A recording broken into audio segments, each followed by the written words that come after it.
Hi, I'm Will Foreman, and you're watching or listening to Adapt, Thrive, Survive, LinkUp's top tip video series, where we look to get our skilled volunteers' knowledge and experience out to you through videos, through a Zoom meeting, actually, in this case.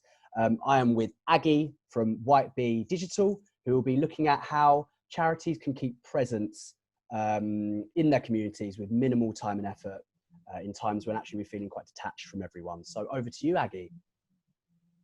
Well, thanks very much for that.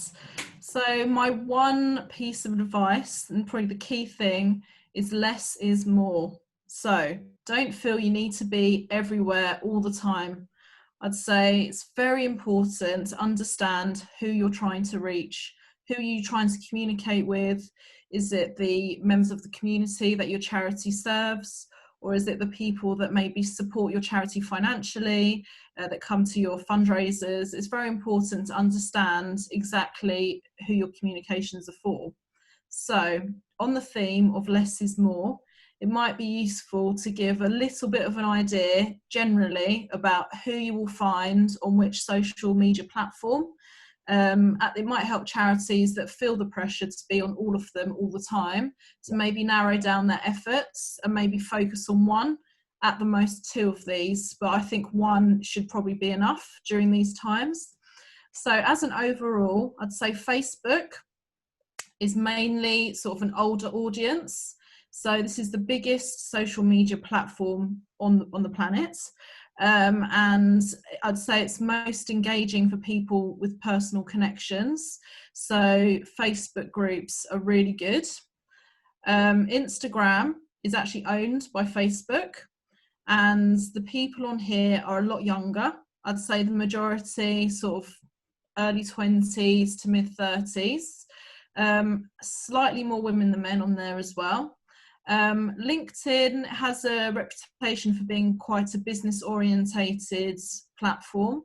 So maybe if you have corporate, sponsors, this might be something that you use to communicate with them. And what's the last one I need to mention?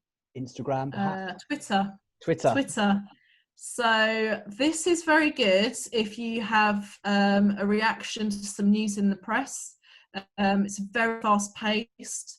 Anything that you tweet will only last for 80 seconds. So it's extremely labour intensive if you want to remain on there. So And if sorry, you're just sure, to come back to that, sorry for interrupting, but sure. the 80 seconds, that means before it just disappears in the sea of other tweets. Exactly, before it's lost in the conversation. And you'd have to really search through hashtags and so on to find it, or to directly go to your profile. So I'd say if you're short-staffed or you don't have the resource to really man a social media platform, I would avoid Twitter at the moment. Okay.